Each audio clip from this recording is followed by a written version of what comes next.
Happy Friday, everybody. Pat and Bobby here, making your morning, all your mornings fun. Not like in Minnesota where their mornings are frowning with a giant forehead. Steel toe in the morning. Go fuck yourself.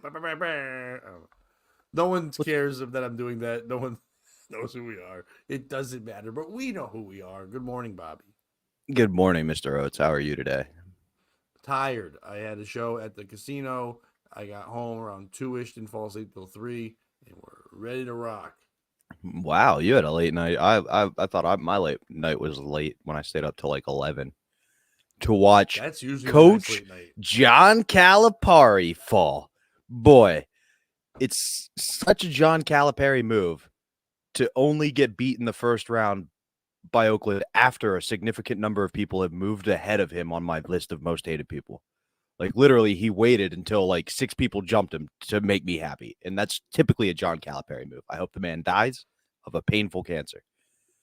And for those who don't know, Bobby's not talking about just hating some man that he calls coach. It's March Madness, everybody. It's the time of year when people have their brackets and they hope people die. No, that'd be a better one. The cancer March Madness. Ooh, Where you just I got choose leukemia. 64 people with cancer and then you bracket them against each other and you see who dies. You have upset like Non. who's like the guy who's closest to death is a number one seed, obviously. No, Oh, no, I no. thought you were Closest death is 16 seed. I guess longest with cancer would be a number one seed because you want to get farther.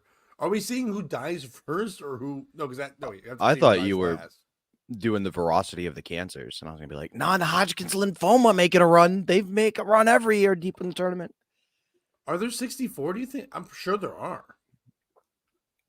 At least. Because you got Hodgkin's lymphoma, non-Hodgkin's lymphoma. You've got Hodgkin's lymphoma, non-Hodgkin's lymphoma, ALS, prostate maybe? and breast. Don't I don't know. forget comas.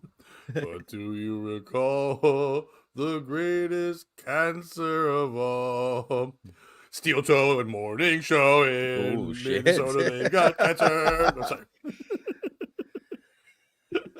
Yeah. You're like, wait, which one's? You actually wait for the reveal. What's he think the greatest cancer is? That I was pretty curious. I wasn't sure if it was going to be a joke and you were going to call somebody a cancer. Hilarious. Didn't see it coming, but works out. Guess who else didn't see it coming? Me throughout that whole song. I'm like, what do I got? I got nothing. Okay, still no. As I'm singing, I'm like, I got nothing. I could feel the panic in your voice. I could also tell you weren't sure where you were going there, buddy.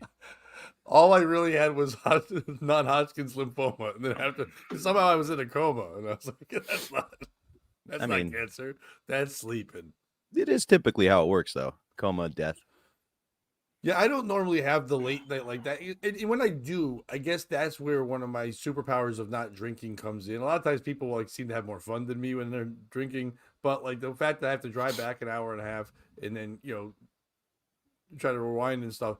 At least when I'm tired, I'm just tired, So like not just like not hungover or beat up or anything like that. So not terrible.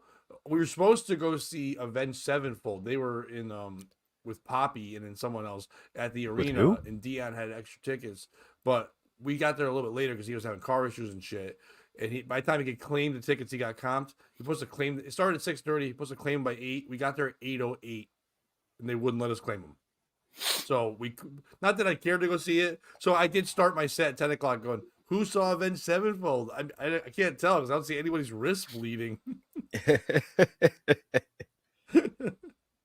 Is there But it a was high demand, really, Mohegan Sun?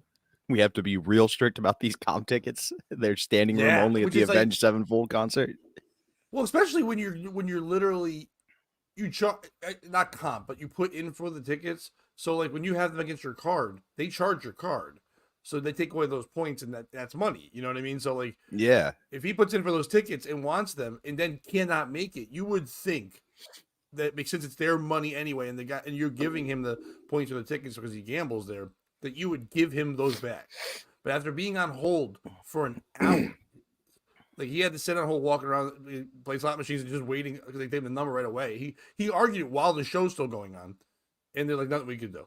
It's like, well, I've been on hold for an hour, so it's kind of ridiculous. But didn't get to see them. But I regardless, mean, did go ahead. on hold with customer service for an hour is about the same experience you're going to get from an Avenged Sevenfold concert. So he kind of got the same result in the end. It's Yes, about he as did. And I painful. thought you were going to say on hold for an hour customer service is not a big deal, but usually you're not at the place.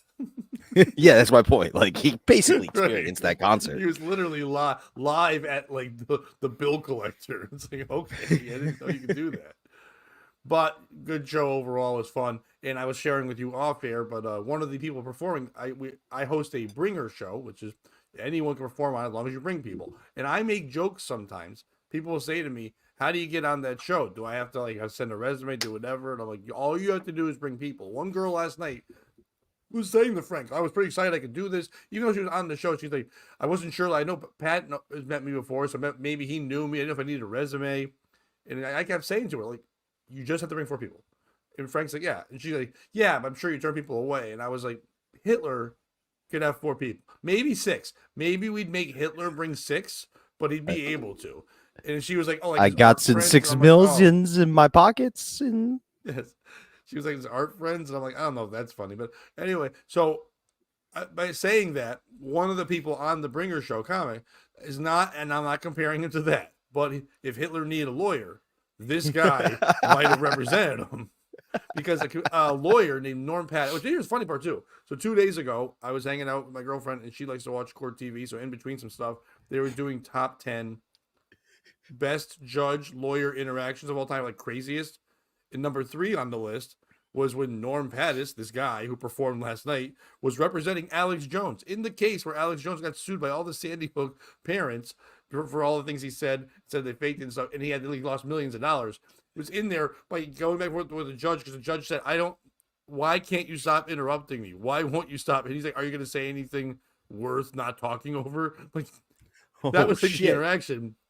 And I watched it, and I'm like, "Whoa, that's crazy!" So I saw him last night. He is a very good guy. You know, he's a lawyer, and to watch him do 5 minutes. But the funny thing is, the beginning of his set, he says, "Yeah, I'm that guy that does it." He was even saying like there was a contest where the crowd chose the winner, and he's like, "So we got to get the noise going. So if you guys can all yell 'not guilty,' I'd like to hear that." And so I thought that was kind of funny, but people weren't really on his side for some reason. But yeah, the other thing that was funny, the other thing that was funny is that I could literally watch people in the audience because in comedy people just lie, especially new comics. There's an older guy with a ponytail. Someone might be like, you know, how a comic goes up and goes, "Oh, look at me, I'm Thor or whatever. I'm whatever thing I kind of look like, whatever."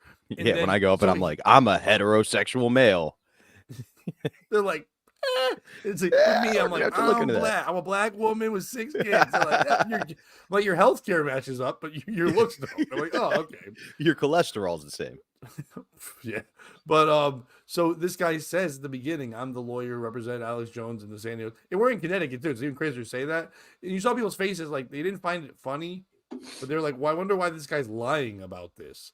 And he's not lying about this. He literally is that guy. But it was crazy to bring him up. I didn't say like, you might know him from losing Alex Jones millions of dollars.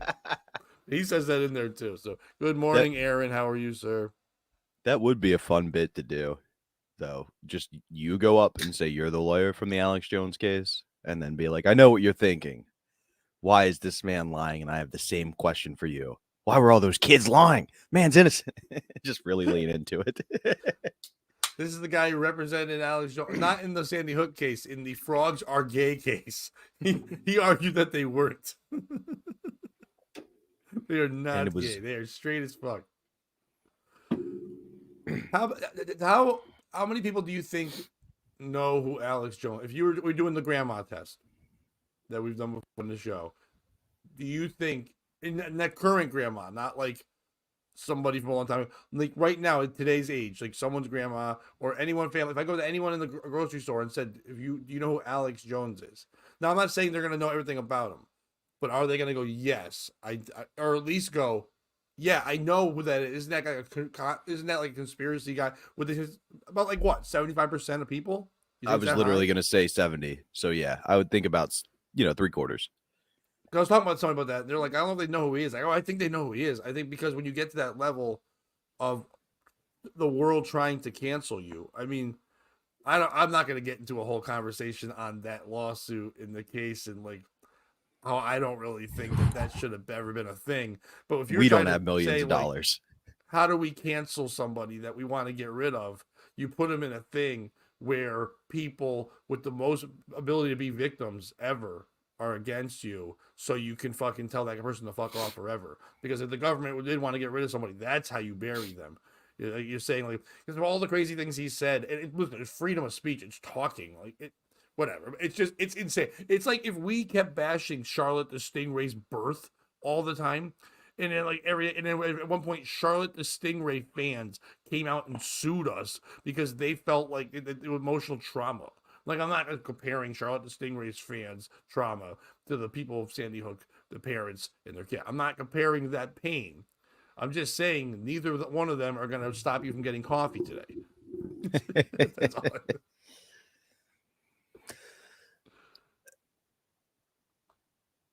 So you look deep in thought. Yeah, no, I was just trying to think, like,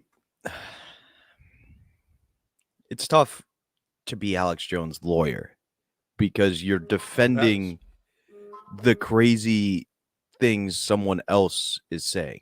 You know what I mean? Like, you have to stand behind his free speech, but you don't also necessarily believe those points yourself. But you do believe in exposure. If you're going to represent the polarizing, like we talked about that woman who represented Ethan Crumley's mom, the Michigan shooter, the mother, and also the same lawyer who also represented the Michigan State gymnast guy who molested everyone.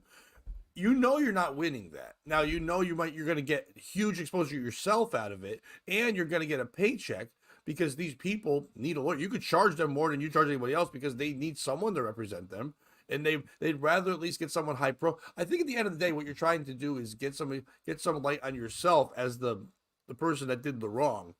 The hope that, I don't think they're saying this out loud, but to get many little, you know how like on the internet, like on like Twitter, there'll be like these small but powerful group of people that follow like some podcast, and they're like, the podcast isn't really that good, but the fan base that was like, it's only like 80-90 people, but they're vocal and active and crazy like thousands of people. I think what you're doing when you do this thing, you get that lawyer, you're hoping that this big lawyer will get this out there enough where a small group will back up Alex Jones and say he's right, whatever, and be there for him when this is all over.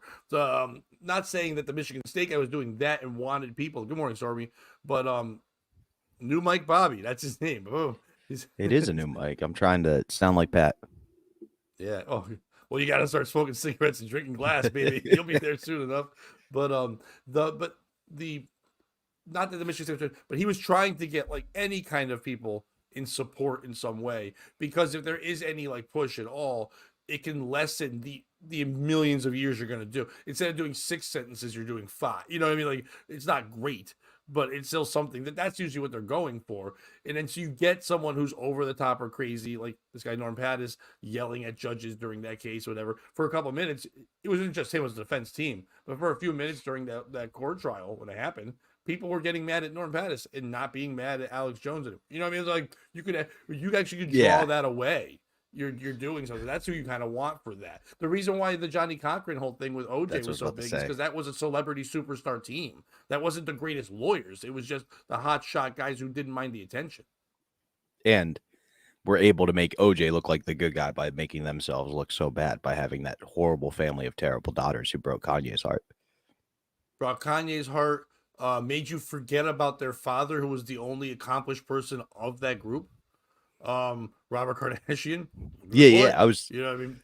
I was saying Robert's only job was to make America root for OJ again by producing a family so full of terrible human beings. And what Robert did, which was the smartest move, was adding to his team a black man who could rhyme. That's all. I don't know why, if you're in any trouble, and just get a black man who can rhyme. And it's funny because what did that family do? They went and got a black man that could rhyme, Kanye, but it did not do the same thing because he was rhyming too well. You don't want a guy who's going to rhyme to the beat of his own drummer or his own beats. You know what I mean? You want somebody who's just going to make a simple rhyme. You need like a black Dr. Seuss, and that's what Johnny Cochran. The glove doesn't fit, you must have quit is the dumbest thing a lawyer's ever said. But it's if you ask people top 10 lawyer quotes of all times, it's in there. I mean, it falls shortly behind if the pussy don't fit, you must have quit from that Michigan State case you were referencing earlier. I don't know if that. I don't think he just changed that one word. And then you make the girls come out and he has to put them on like a glove. And they're like, see, he does it all awkwardly. This doesn't work. No, I thought his number one quote from that was triple axle. I thought you said triple asshole. Oh, home run oats. Ladies and gentlemen, you're not going to find that on Steel Toe in the fucking book. Nope. And you're not going to find anything better this episode. That's been the POS show. We're going to get out of here. So real quickly, we'll start the show the way we always start the show, with the Charlotte the Stingray update. Guys, we've done so well covering Charlotte the Stingray. There are no updates that we haven't done on Charlotte the Stingray. The last time anyone else updated anything was NPR doing the story on the business booming there, the thing we covered 2 days ago. So we've been covering it all the time, which means, ladies and gentlemen, we need your help. Now, financially, it'd be nice to have your help, but even if you can't help us financially by supporting our Patreon or Venmo or anything like that, if you are someone who lives in the greater mountain area of North Carolina, we need a man on the streets or a woman on the streets or whatever. Oh, the other day I was thinking of, you know that saying, lady in the sheets, freak in the bed? I don't like where this is going, but I do. Well, no, this is a side joke, but I was trying to think of like what funny ones about that. We were ranting the other day and talking about Caitlyn Jenner, Bruce Jenner being the greatest human of all times because they dominated both sides, whatever. I was thinking Caitlyn Jenner saying could be lady in the sheets, size 12 in the feets. Like, I think that would be a fun saying for Caitlyn Jenner because it kind of tells you it's a fella as well. But anyway, lady in the sheets, size 12 track cleats. Then we keep the rhyme. Lady in the sheets has vagina flat meats. I don't know. No. I don't like flat meats. But it's a work in progress. What we need someone out there. Yeah, Stormy. Yeah. Here it is. Yeah. Is it though? According to the numbers, it's not. Yeah, numbers lie. Bitches don't or something. Bobby like and I both have better foreheads than that lady. And we're both more fun than Aaron, whatever the fuck his name is. Fuck them. Not our Air On, to be fair. Air On? The guy who's in our chat who goes by his no. Air the guy on Steel Toe, not yeah. I was just shouting out our fan here. Too. No, of course. Aaron in our chat, just by showing up on time and putting a dancing guy at the beginning of every show, has done more than Forehead Magoo has done on Steel Toe in the Morning ever had. But you were saying we need people. Guy has shown up more times on a podcast than guests of Steel Toe. I remember when Chrissy Mayer was supposed to show up and then didn't, or Scotty was supposed to show up and he didn't every time. So Aaron, with the dancing guy, has made more appearances than anyone on Steel Toe. So we need an air horn. Anyway, we do need someone on the streets. We need someone there talking to them. We need them out there talking to Charlotte, getting us news. So if you live in the mountain area and you love mountain kids and mountain kids learning aquatic knowledge, we need your help. Or if you don't feel like reporting the news, go ahead and make some news. Maybe we spray paint some anti-Chinese slurs on the aquarium in Hendersonville. Really confuse people. Call Charlotte the word they got Shane canceled. Whatever you want to do. Oh, talk about a blast from the past. Look who just popped up in the chat, Pat. Yes. Smokey there. Hello, Smokey. Good morning to Smokey, you. long time no see. I thought you were going to say Aaron. I'm like, Aaron's not a blast from the past. Yes, way better foreheads. We're doing well with that. So who's the piece of shit in this story? Is it the people on the streets not getting us more news? You know how easy it is to make up news about Charlotte the Stingray? If you have nothing, we've proven that with all the things we want, with the NPR, all the local papers in that area, the New York Times, everyone, if you have no story, that's the perfect story to go to. You just make a thing, you compare. Shit, you can make a story top 10 animal pregnancies of all times. You know, like there's been, I remember, I think this is before your time, Bobby, but it's happened a couple other times. But there was like, it was like Ling Ling, the panda. And it was like the pandas that were brought over from Japan here to make them fuck in a zoo. And everyone was just so excited they were going to like keep pandas going by making them fuck. And like, there's been a bunch of animal pregnancies that have been there. Like, so Ling Ling was the Memphis Zoo. And that's where I grew up. They had, I'm sorry, yeah. This is my second. No, that's okay. This is my second animal pregnancy like hype in Hullabaloo. And I remember the pandas, which is they had the baby and then nobody was allowed to see the baby for like a year. Like they had to keep it. And it's like, that's going to be the same thing with Charlotte. A lot of people are going to be disappointed. Smokey, So we miss you. Happy you have a great day at work. It was nice seeing you there. Hopefully, we'll catch you on an evening one sometime. We got to have you back on sometime too. That'd be a lot of we'd fun. love to have you. Yeah. Like the baby's overhyped. You got to go make your own news story. Go ahead, Pat. Sorry. Who's the piece of shit? No. So no, I'm happy you said it. The baby is you got to make your own story. You could do that, but there's so many animals you could do that with. I mean, shit. How many times do people get excited just for kittens on fucking TikTok? You know what I mean? You could do that with anything on there. Why can't you just make a simple story? You could talk about the other business, get away from the business part, but get away with the business that's hurting. Is there another aquarium in that area that doesn't get the traffic anymore because Charlotte? And what are they trying to do to beef it up? Are they having like killer sharks come in? Are they having like a guy go in the water and swim with shit that's dangerous? What are you doing in North Carolina to step up your aquatic games, son? What are you fucking doing? How are you stepping it up? Who's the piece of shit in this story, Bobby? It's the people of Henderson. Go do something to make the news. You've been in the news this whole time. Do something to make the news. Somebody steal Charlotte. There could be a fun little treasure hunt. Who stole the pregnant? Like go make the news. This is your one shot. You've got two choices to be on the news in Henderson. Either this or when your meth house explodes and kills 9 people by accident. So go make the news. By accident.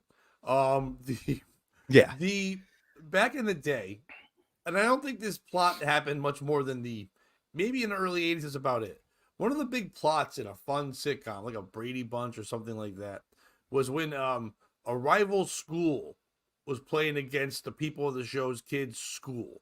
And they had a big game. What they would do is they would go steal the mascot. And it was usually like a goat or something. And then they'd the fuck goat it. would just be like left loose. He was the mascot, but he was just chained somewhere. By the way, PETA would not like these episodes, I don't think. They would just like go dressed in an outfit. Usually had like a blanket that promoted the school. I don't really understand what the school budget was doing by getting a goat and putting his name on it and all that. It's not gonna.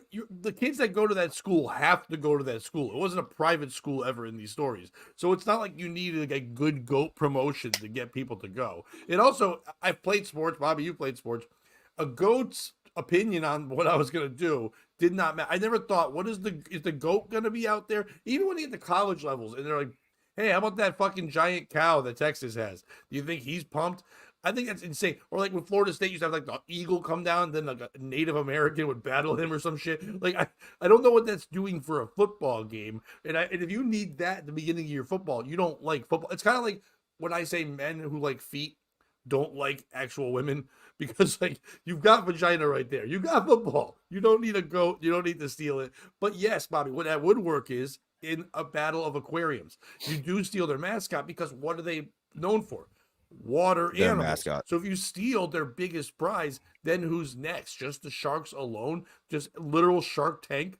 Which, by the way, people aren't even watching on TV much anymore. They used to back in the day. So what would you do with that? So yeah, definitely the piece of shit. I agree with you. We don't usually agree here. Yes, the piece of shit. The people of fucking Henderson, goddamn North Carolina. You can go fuck yourselves. You're mountain people, and now you should stop. Come down from your fucking mountain. Stop being all high and mighty, if you will, and fucking grow up. It's going to take a lot of detox for them to stop being high, but stop being mighty. Never be mighty. If we could give you one message on this program, never be mighty. I do think it's funny that the guy who's so into professional wrestling hates the idea of a mascot and a walkout. Like, it's literally just the same idea. It's just hyping you up before. It's for the women. So they have something. I remember we would play Bishop McDevitt, which is a Catholic school in Central PA. LaShawn McCoy is one of their graduates. They would recruit, you know what I mean? Like a big school. They would do this whole presentation like they were crusaders with a horse and go to midfield and like plant this cross. It was a lot of fun. One year, our head coach wanted us to come out like we were the Muslim side of the crusade with like elephants and fucking curved swords and just be like, yeah, you want a crusade? Here it fucking is. Yeah, exactly. Oh, this is the real crusades. Swords. Wait till we light the mountain on fire like Muhammad. Do you know that, by the way? That's how Muhammad won his first battle. He had the enemies had higher ground, so he lit the thing on fire. He basically committed a terrorist attack in the Quran. Yeah. It was a cheap shot. He was one of the first terrorists. No, he was the first. Well, maybe one of the first. Yeah. I think God. Because Earth was just chilling. And he's like, I'll drop people on you. Like, that's a terrorist attack. Folks, don't drop folks on people. You don't want that at all. I also like curvy swords. I think we don't see enough of those anymore. Really, ever since Indiana Jones, no one's breaking out the curvy sword. It's all straight That's my sword. point. Yeah. They've We all need to gone bring it fucking back. Christian sword. I went to 3 high schools in 5 years. That's my big brag. But like, if I had to, I'm thinking of my mascots. So we had the Eli Whitney, that one school. We were the Owls, but I know at one point they used to be the Cotton Gins. Like, I was about to say the Cotton Gins, dude. No, they really were that, and then they couldn't be that anymore. But they were the fighting Cotton Gins, which is insane. Cheshire was the Rams, and that's a decent one. A lot of schools use that one. But Derby's my favorite because Derby was the Red Raiders. And I shouldn't have just said was. Derby is the Red Raiders. Derby has still not changed that. With everyone else doing that, Derby's so great. When Derby was called out kind of and like, hey, you really shouldn't be named after, kind of like making fun of Native Americans, the Red Raider. This is the color you are, and this is what your favorite activity is. It'd be like saying like the Red Rapist. Like, you're that close. Like, you're that close to being the Red Rapist, which, by Pretty the way, fucking I would not play intimidating. the Derby. Yeah. I would never play the Derby Red Rapist. Like, that's You're gonna lose. Psychologically, they're already in your fucking head. Especially if you're a ginger on the other team, you're like, God damn it. It's like, they're gonna rape me because I'm red. But when asked about like that, they doubled down and were like, we're never changing our fuck that. We've been that as long as they've been that. We're the red. And then they doubled down so much that there's a plaza, and a gym I go to is in that plaza. And a year ago, when this argument started happening 2 years ago, they changed the name of the plaza to the Red Raiders Plaza. Like, it wasn't called 2 years ago. They're Derby's like, all in. We're gonna put a stamp. We're gonna claim this land ours. Unlike the fucking Red Raiders who didn't claim their land right. We're better than you at even being Red Raiders. Hell yeah. I like Derby. I used to not be a fan. Red Raiders. No, I think it's Derby. Yeah, I think anyone Derby who just wanted sways them to over. change their name. We need Derby versus Henderson in the ultimate battle.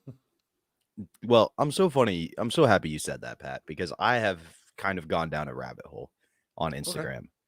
Are you familiar with Redneck Brawl? No, I don't know anything about this. So it's not a new idea to radio or podcast, but basically what it is, they find a redneck in North Carolina, and then they find a redneck in Tennessee, and they talk shit about each other for 3 weeks on social media, and then they meet and have a big night of fights. Like fist? Yeah, like boxing. Like real fist, not like just arguing and fake stage shit. They're going at it. They are boxing. They're giving gloves, not training. You can tell that. Not a lot of training, but it is literally just fans. But it's not bare knuckle, at least. I don't think it's bare knuckle. Right. I'm going to be honest. How I follow Redneck Brawl is I see which one of the two shit talkers is shit talking again. That's how you know who won. The other one's usually not around. Okay. Yeah. Anymore. I don't pay for the pay-per-views, but it is so much fun. Come on, chicken nugget from Tennessee. You think you tough? You ain't tough. Yee yee. And then chicken nugget. Wait, they're all you pussies down in North Carolina. Yeah. You pay for it. Like, they're making money off this. Oh, big money. Dude, people love watching rednecks fight. People love watching people fight. I mean, that's the thing. I mean, that's a good point. The low-level podcasts that I would watch. And when I say low-level, I'm not shitting on anyone in the podcast. I'm just saying they're not like national. When I'm talking about not podcasts that are like Joe Rogan level numbers or things like that, I'm talking about like whenever Bob Levy and like Shuley wanted to fight Kevin Brennan, or like any of those, like Stevie Lou fights some guy that like is a Chinese Pat Dixon or something. Like, it's low level in the way that not everyone knows about it, but people were excited to watch them fight, and it's just crazy that it's when you're supporting someone, you want to see them punch or get punched. Because when I support people, I don't want them to fight anyone. Especially like, I don't know. It's one thing when it's like, yeah, it's one thing when it's professional athletes, or at least like even the Logan Pauls of the world who got the training, but it's another when it's just two people trying to kill. I do think V has a good point. Redneck. Yeah, I saw that. I was about to pop it up. I think that would be the next level, right? You do the fist, and if you think it's a draw, then you got to go gun duel. That's a good point. That is that's a little more old fashioned. This is kind of just getting the anger out. Here, let me show you a couple examples of these promos. By the way, I like that V talks like we talk because I'll say folks a lot. When you talk about people, it feels like you don't think they're real. And when you say humans twice in a fucking sentence, you don't feel like that you are a human as well. You're kind of saying like, the things I'm not. I'm different than the rest of these guys. Exactly. Yes. So this is the famous Redneck Brawl page, Pat. This one's one of my favorite dudes here. Oh, there's women on it? Oh, yeah. No, there's only one toothless hillbilly that's got the fucking power, baby, and that's this. Woo! Let's see if you got what it fucking takes to step in that ring, bitch. Don't quit like you did your last goddamn match. Woo! Yeah! I'm back, motherfuckers. Crazy bird, baby. You were talking about can't go 2 rounds? Well, guess what? This old boy's been working on this motherfucking cardio. I don't give a fuck who you are. Because I'm goddamn hillbilly power, baby. Hillbilly fucking power. Come get you some of this little firepower, fighting each other? Woo! Yeah. Hillbilly fucking power. Woo! That guy's a I am the real fucking mountain man. And the motherfucking hillbilly. Woo! That guy's lost his last 2 You got that matches. hillbilly power. Why don't you come get some redneck power, baby? That guy's a ski mask. Yeah! Come on! Get you some! Bye-bye! I'm calling out. Oh, wait, that's coming up. Yeah. Trailer Park Barbie's back with that bush light, baby. And this time, I'm coming for you, D. When I heard you wanted to fight, I had to jump on that shit because your boy, Sasquatch, did my boys, John and Jug, dirty at the last brawls. Sasquatch is the legend. He's the man.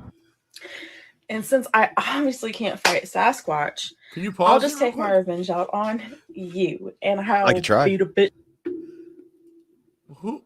Because you brought up the wrestling kid, I'm intrigued. Who is Sasquatch? Yeah, dude. It hooked you, didn't it? Sasquatch is one of the fighters from the last round of cards.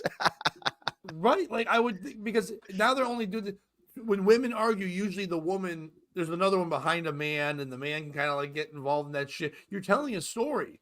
Like, and V's right. Okay, I wouldn't mind watching some redneck tits jump around. I don't know if I want to watch redneck tits. I don't find when women fight attractive, but I do enjoy when it's at the amateur level, just fight level, a woman's fight way more than a men's fight because they go for it. You know what I mean? Like there's more nail, there's more I have nothing to lose. Men are those two guys who are yelling woo and stuff, they're gonna do that, but they're gonna hug at one point. They're gonna end up being friends after. I hate when they're friends after. Women aren't friends after. That's very true. And that is where you and I differ because I've often said the hottest thing you can do is fight a bitch for me. Like if you really want to say I love you, that's how. Punch another woman in the face for me. But why? Okay, but Bobby, I hate to be like psychological and get into things, but in this scenario, why does a woman need to fight another woman for you? What were you doing in a scenario where now a woman needs to fight? Like, were you trying to cheat on one woman? Were you being mean to another woman? What were you doing where now women need to fisticuff over you or for you? That's the beauty. And I appreciate you asking the question, but that's the beauty of it is they don't have to. They're choosing to fight for me.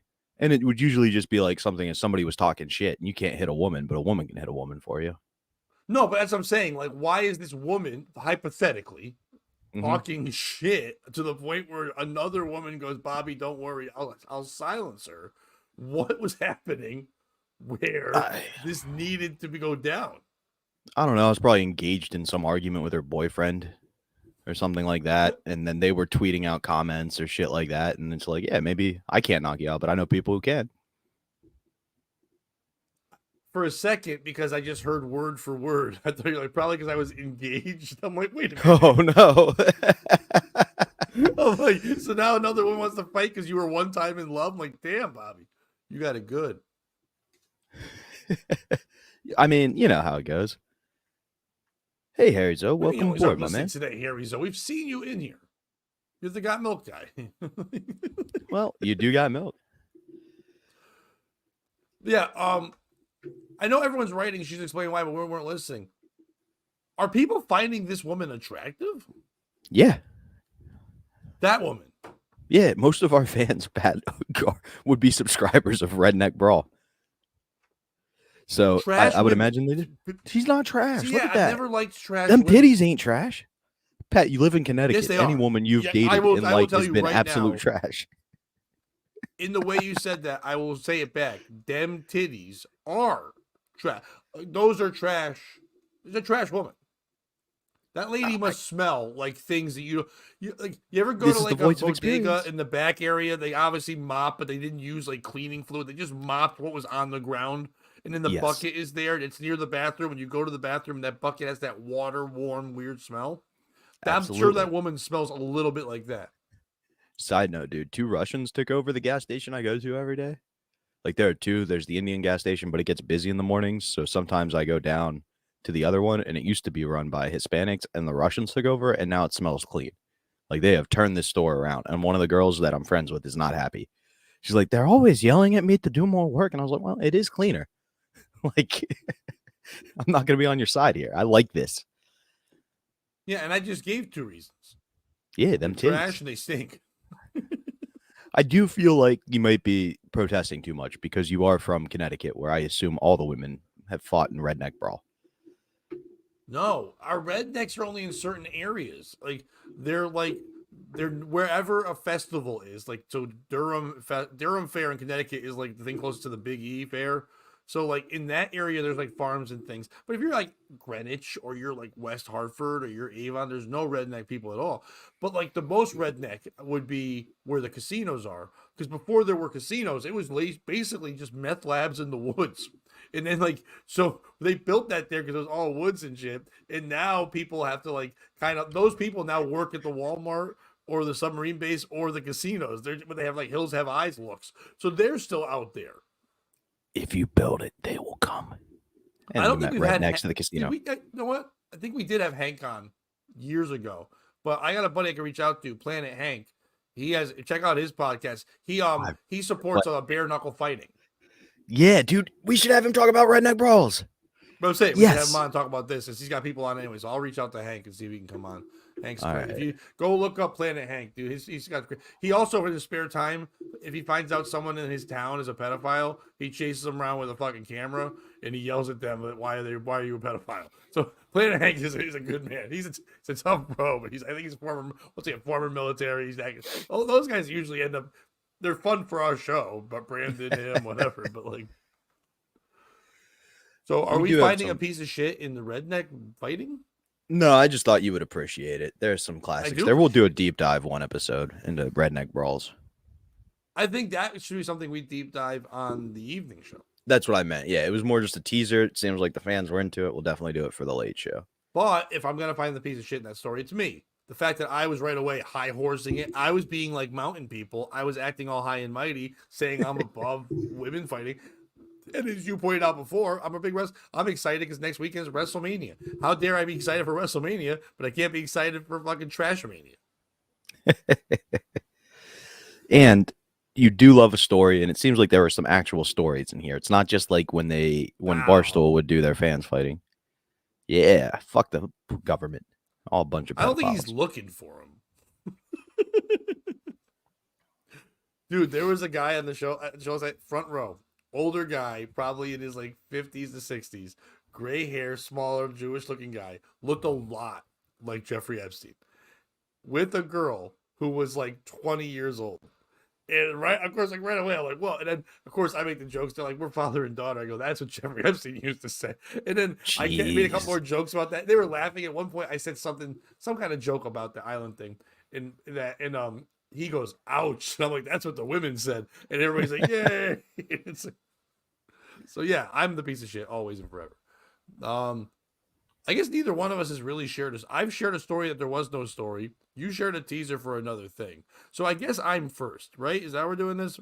Yeah, because we'll go you, me, and we'll get out of here. Okay.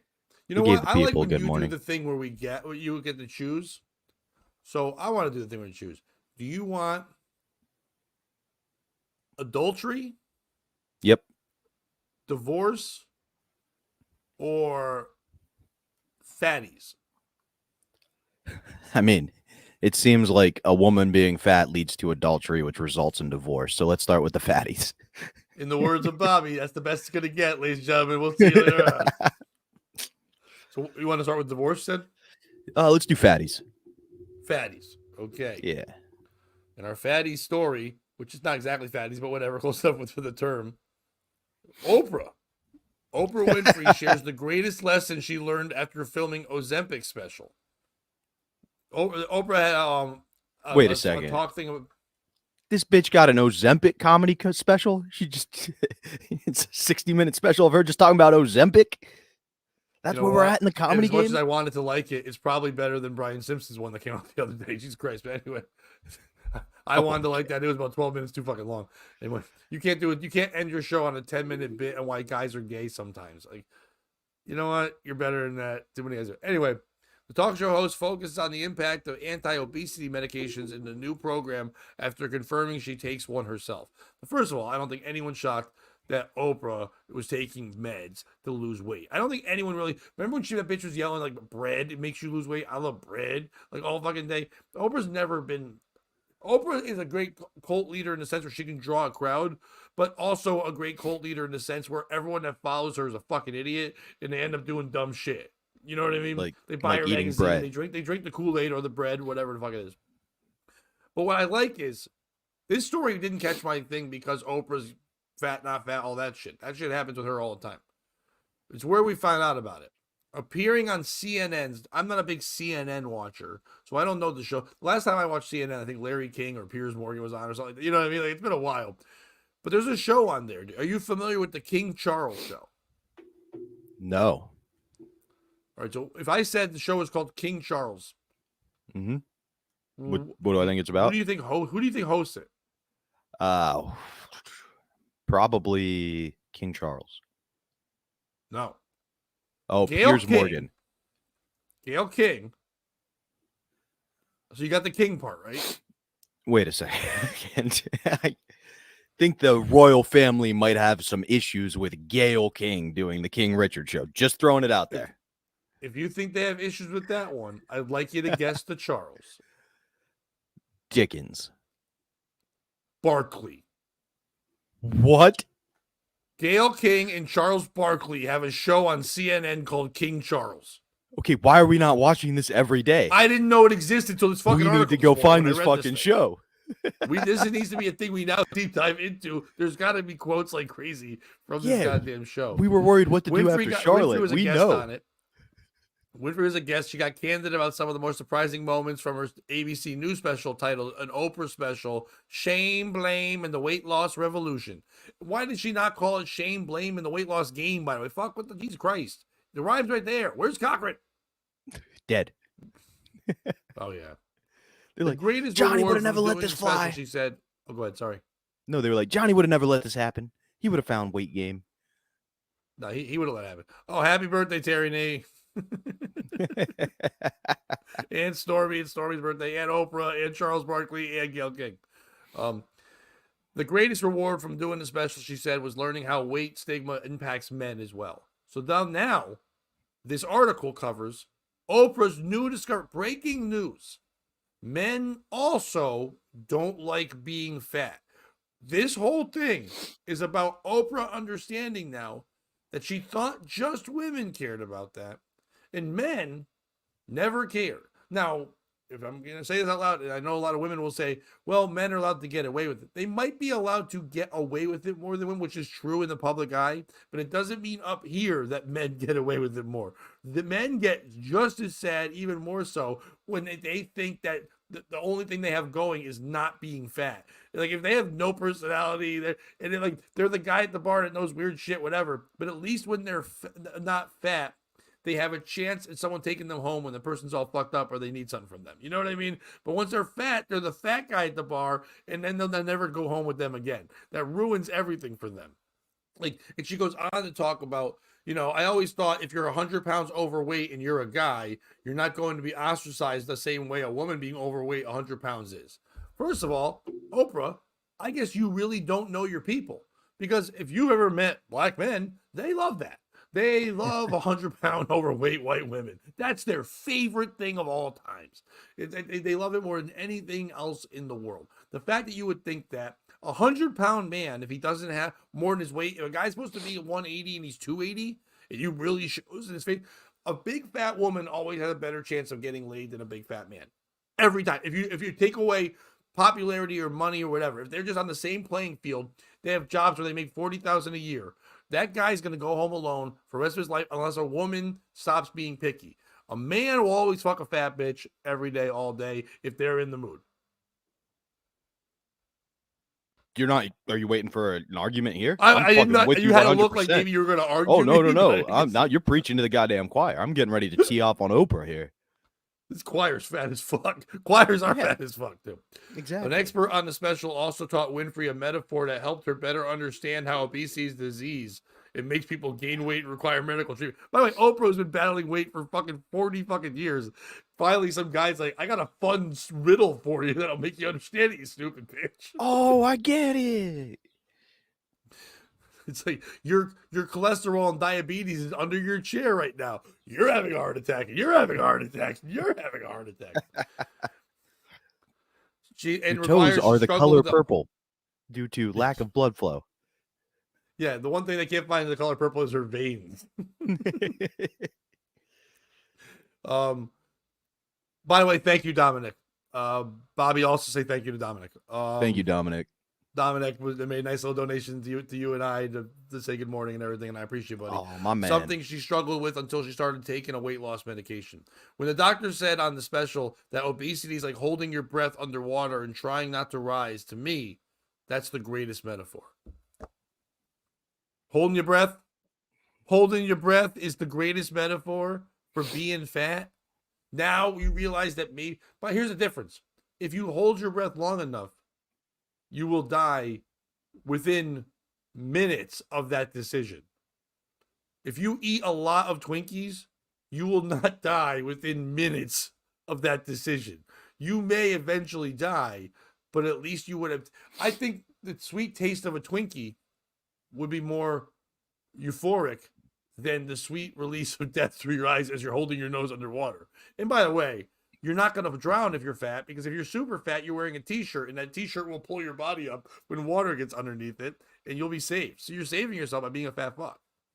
And fat's buoyant. What? A buoyant. Yes, it is. I thought you said fat boys, and I was like, nice. I'm like, buoyant. And fat boys. Let me clear my throat. The greatest rap group of all times, the Fat Boys. You have your limit. I'm not going to go over a certain number. Then you go over that number. Then you say, I'm not going to go over 5 pounds over that. And then you're always going to go back, because if you're in a propensity for it, if you carry that market for it, that's what is going to happen to your body. Now, before we finish the story, I have this question for you, Bobby, because you're somebody who's been running recently. You want to get in shape and all that. You've been getting yourself in shape. I've battled that back and forth. I've never really been like fat, but I do have, she's not wrong there.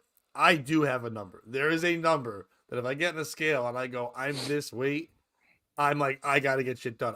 I can't be, I've had my fattest I've ever been. I never want to beat that. So do you have a number? You don't have to share it. Do you have a number? No. What I did is I lost a lot of weight last year. So now, as I was unable to run through the winter, I would just watch the weight slowly go up a little bit and just stress and sabotage my life and get depressed. Maybe I should just pick a number. Do you have a number for sabotage? Like how many times you can sabotage yourself in a week? 7. Oh, nice. That's a good. 7's my record. That's, Yeah. Once a day. No. One for every day of the week. That's nice. And if you take one day off, you can make up 2 for 1. Oh, absolutely. That's an easy makeup. Oh, yeah, easy. Double Taco Bell. And even if you needed to, if it was Saturday and you were in a crunch and you had not sabotaged all week, you got a full day with no work, you can bang out 7 fucking sabotage. Oh, absolutely. Easily. 740s. The last time I watched CNN was at a Chinese restaurant In Kansas City. Which, by the way, doesn't even sound real. The place was called Peking Express, the best Chinese food you could ever have. Too bad it was shut down. Dude, the best Chinese food always, and this sounds like a hack bit, and it probably is by somebody. The best Chinese food is always the one that has the name that's the most like racist or stereotypical. It always is. Oh, yeah. You know, if you're the Ding Dong Hut or fucking Panda Palace or fucking anything like that, the poo poo place, anything where they're just like animal or like duty, like it's gonna be good food. If the name doesn't make sense in English, like the Pretty Garden Chinese restaurant. You know what I mean? Something where it's like the Red Rose, Yellow Lion Chinese, the the sea dragons.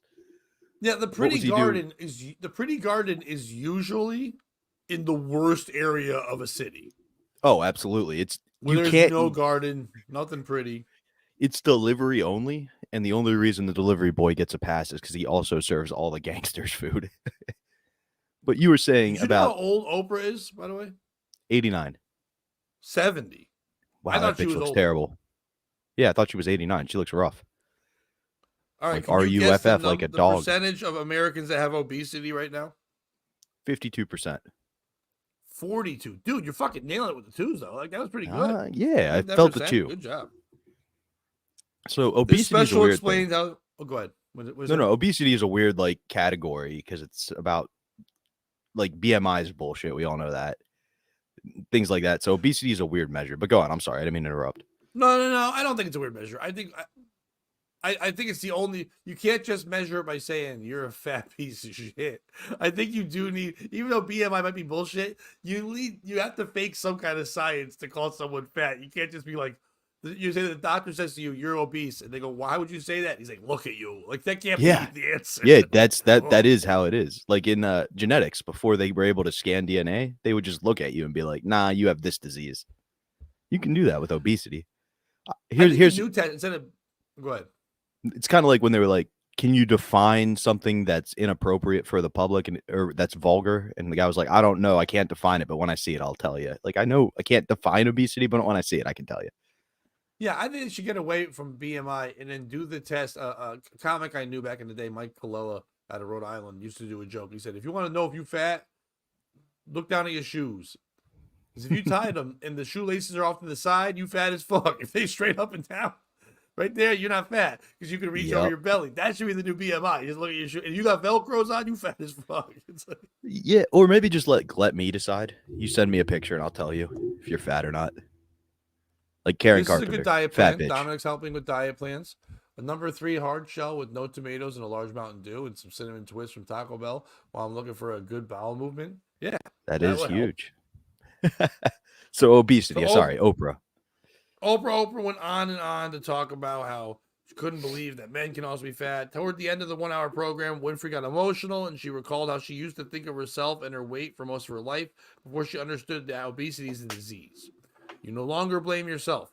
When I tell you how many times I blame myself because of you think I'm smart enough to figure this out, then you hear all along it's you fighting your brain.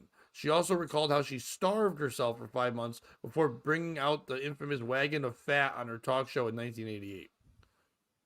Now, who's the piece of shit in this story? Is it Oprah for thinking she's breaking new? Oprah always is like a year behind on shit, but all her people believe she's like, yeah, America's been fat for a long fucking time. Men and women, to simply think that men don't care if they're fat is crazy. It's been pushed at look at the fucking social media. Look at everything on there. All the guys who are like shredded and ripped and like everything's about like working out. Who's getting people without talent now are getting popular, not because they're fat. If they are fat, it's because they're shoving, like the guy you went to high school with. If he's a big fat fuck and he just eats food till he throws up. If you're fat, they exploit your fat like quick. Fat men get exploited way more for being fat in comedy, in movie, in entertainment, more than anything else. More than a woman with big tits, more than a kid actor.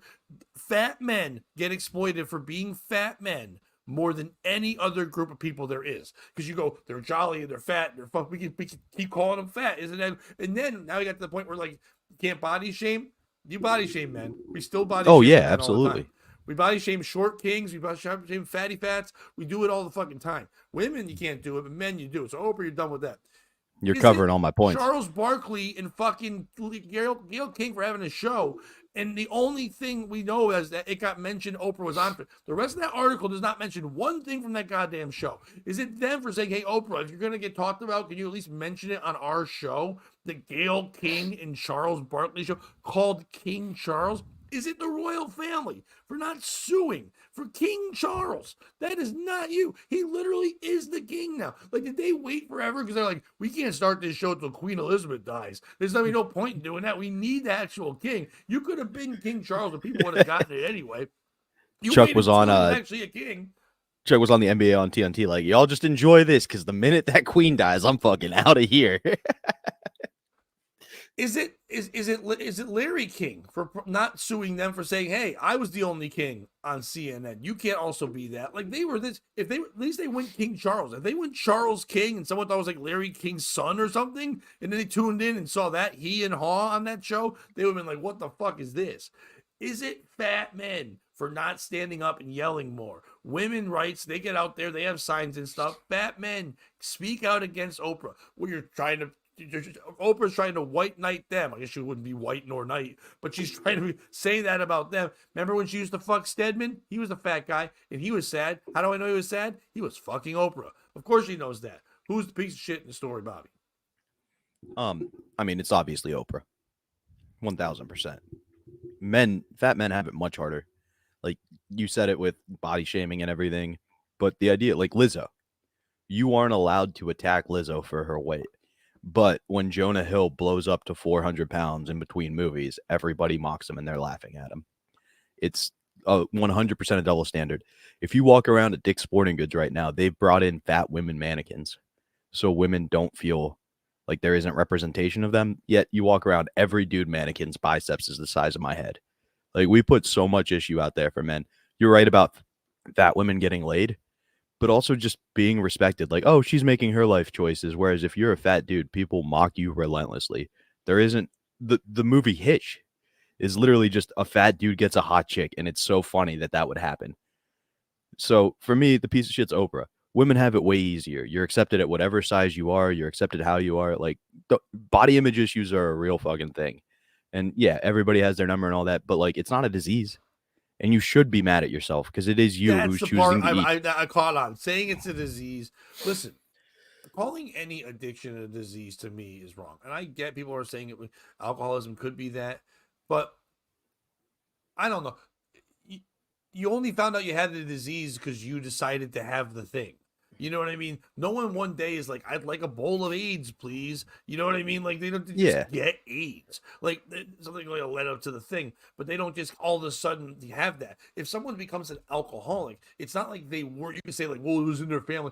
Yeah, they might have seen things and they might have been learned experiences, but at the end of the day, they decided to drink, and then they decided, then their body's like, I love this, I'm not going to stop. Crackheads be crackhead. Yeah, even if you're a crack baby, there are crack babies who did not end up doing crack. You still choosing to do this fucking thing. So it's not a disease, it's an addiction, and you call it that. You have a food addiction. You got, and that's fine with saying that, but if you say it's an addiction, if you say it's a disease, you're saying, I can't do this. I can't stop it. It's not my fault.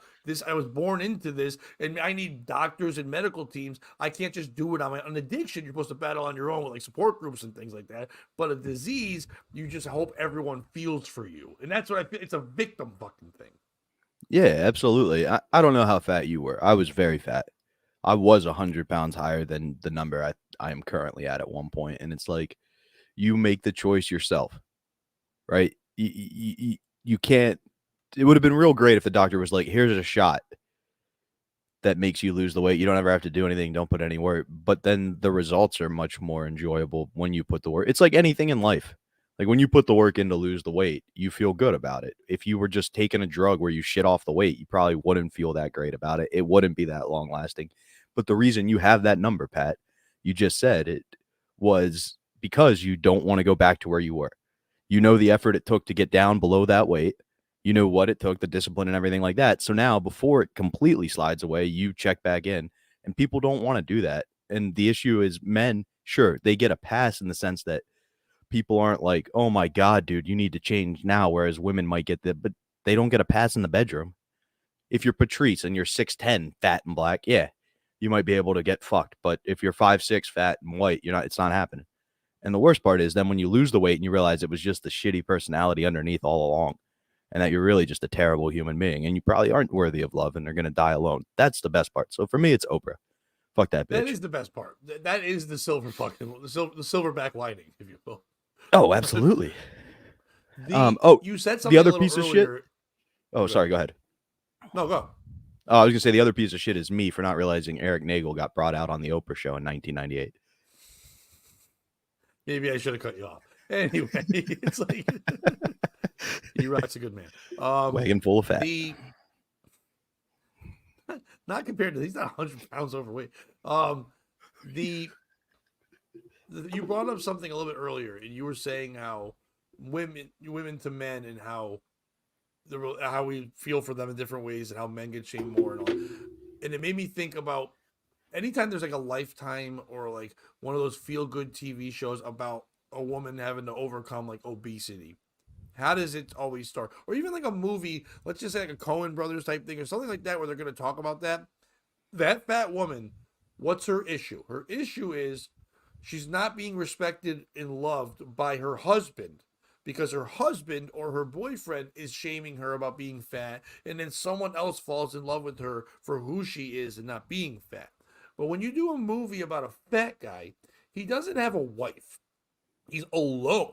He's alone, and the only way he can get love, even though he's a great guy, is by putting in the work and losing weight, and then she'll finally listen to what the fuck he has to say. Even when we put it in Hollywood terms, the story is, if you're a big fat lady, someone's being mean to you and making you be a big fat lady, and someone's going to love you for who you are. Now, if you choose to lose weight, that's your fucking choice. And when you brought up the Lizzo thing, Melissa McCarthy was that. People got mad at Melissa McCarthy when she lost weight, and they're like, well, you used to be the fat queen, and you should. Adele, same thing, and they were like mad at them because they weren't unhealthy, because then people are like, you're reminding me I can work out too. Which, by the way, you can't work out like them. They can get trainers and hire and get Ozempic. So just don't chalk it up to being fat, chalk it up to being poor. If you add in poorness, which is also a disease, because I've suffered from that disease for a long time, being poor, it's not my fault. It's not that I can do better or make better decisions. It's because I was born this way. But it's the movies, like you said, Hitch, things like that. It's like, if he lost weight and he fucking learned other skills, then maybe we'll accept you. But he never has love first. It's always a fat woman settled on a mean man. So she can still get any man, but she's settled on a mean, like, get away from him, get a better man. So she still has love regardless. And when the fat woman finds love at the end of the movie, it's rom-com. Like, they believe it. When the man finds it, it's a true comedy, because it's never going to happen. Like, that's the worst part about Hitch, is, despite the fact that he has all that star power, the human being, not the character in the movie, right? The guy, the King of Queens, has all this star. He doesn't have a shot with Cameron Diaz. No. What was that movie with the fucking Hal? Whatever. What was it? The Shallow Hal. Shallow Hal, right? That's also a big fat lady. Mm-hmm. But then she's also could be a hot lady. She thinks one thing, but in a projection of herself. But like, you watch that, and all women are like, yeah, that's how I feel on the inside. You know what I mean? I can be a hot lady. No man. That's how you look on the outside. He might pretend with bravado and say things, but he doesn't feel that way, and no one is also seeing. Even if he does, no one sees that projection. The second a guy goes like this and walks around, you're like, oh, you're a fat fuck, and you're holding up your belly. We know what you're doing. We see that you're wearing those like new T-shirts that are like man spank. So once they advertise on Instagram, like, they'll hold your titties up and shit. You got that classic tees. A big woman will find one way to like dress up, like when you put like a doily on a table and you don't want to show it the table's that big. You're like, oh, that makes it look a little better. And then guys are like, I like a big girl. Women that say they like a big man are just saying that because they didn't like the last man they had. There are men who really do like a big woman because they know that big woman's not going to leave them. And the woman, a big woman, right? Let's say you are a fat woman, Pat, and you want to get laid. Okay, I am a fat woman. You can let me do incredibly like degrading and kinky things to you in the bedroom as a benefit to outweigh your morbid obesity. Men do not have that as an option. Go ahead, Pat. Can I know? I said I was playing along, and I said I'm a fat woman, and then you said you were gonna do weird sex shit to me. Can I retract the part where I'm the fat woman? Can it be someone else, please? That's part of this sexual fantasy. Let me hear you say it. You're my fat woman. But you know what I'm saying? Like, you could take a larger woman and put a pig's nose on her and pig ears and fuck her and call her your little piggy. I've seen that porn. You could not do that to a dude. There's no dude who a woman's going to find that sexually arousing. Stop. I was not ready for you to just dress up a fucking lady like a pig with a mouthful of fucking coffee. Jesus fucking Christ. But you get my point. Like, I do get your point. I gotta run to go grab something real quick. Why don't you plug things real quick, and I'll be right back in a second. Sounds good. Pat's going to go run and grab something real quick. This weekend, I am with Earl David Reed. We are at the Allenville Theater. No, we're at we're at some theater. I plugged it a bunch on here. Come see me this weekend. Tonight, I'm at a winery in PA. Next weekend, I believe I'm in Baltimore with Aaron Berg. We just put out a new Tales from the Satellite. That's where Eastside Dave and I sit down and talk about the satellite years. This one was mainly talking about Paulo and Gail's breakdown, as well as shitting on Earl like we do every episode. Check out Street Famous NYC. That's the Aaron Berg's podcast. We're revamping it. It's going to be a lot of fun.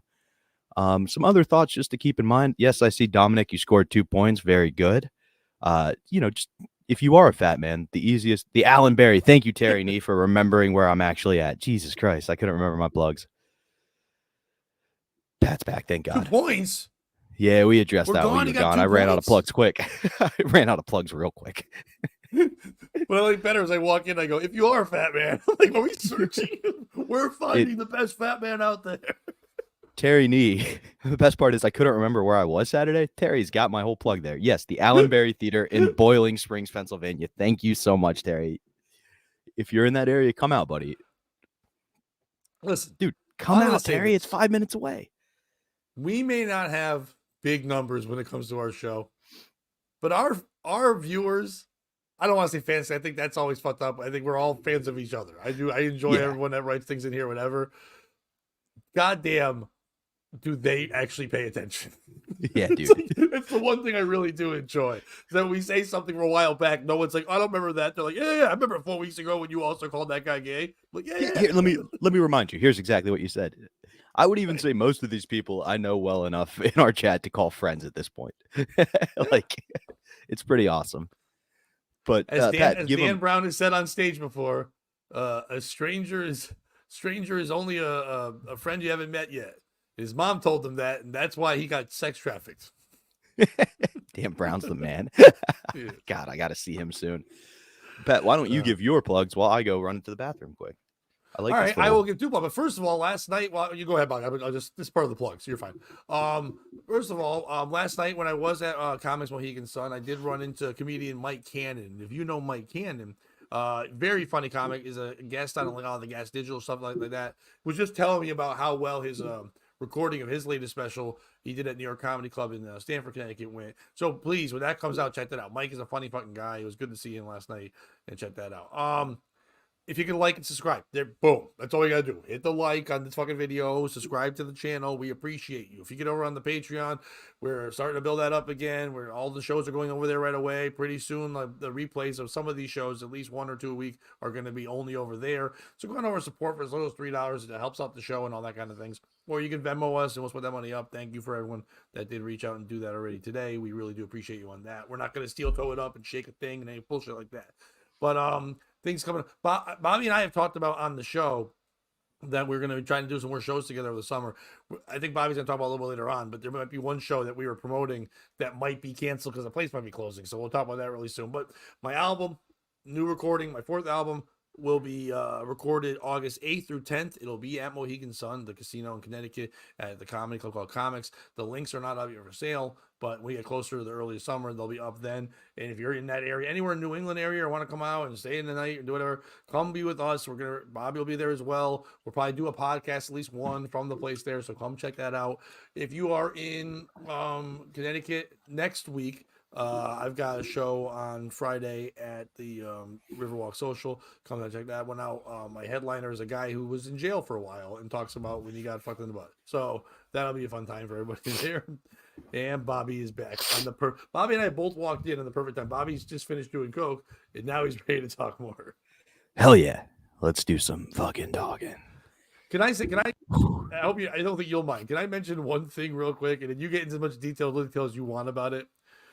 When Bobby and I come on, I'm usually on earlier. I set up the stream and all that stuff. And then Bobby will like turn on his camera. I'll put him in, and he'll be like walking around, grabbing a drink, getting himself ready, whatever. And then we'll talk.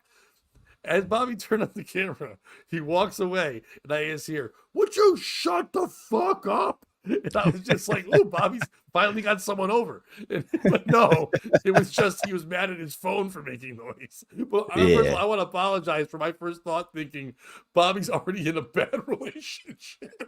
No. I was like, "Oh, poor God. guy." No, somebody made that clear. That's not gonna happen. But Ooh, breaking news. no. I was Real quick, tripping. no breaking news. No Oh, breaking news. okay. I thought you meant about what I said. I was trying to be like, No, let's leave that we're back. getting What's ready the to breaking news? Breaking news for you and me. If you're fans of our show and the POS thing, just got a message from Mike O'Donnell, and he is off work next Friday. We will have Mike. I will make sure we get him on. Mike O'Donnell will be on a week from today. I love Mike. He's the best. It'll be great to have him on in the morning. So I will message him soon, get him on. So there you go, Bobby. I'm sorry. Go ahead. No, the yelling and the noise. It's very exciting. No, my phone. It was one of those mornings where you wake up pissed off at the world and then nothing goes right. You know the old saying, like, if you're in a bad mood and you stub your toe, it hurts way worse than if you're in a good mood. That's Every little thing. Yeah. I mean, maybe not in your household, but in educated ones like the Tamburo household, we'd say stuff like that. Fucking shots fired. Jesus Christ. What was the point of that? I was just trying to get your attention. Family's dumb? Yeah.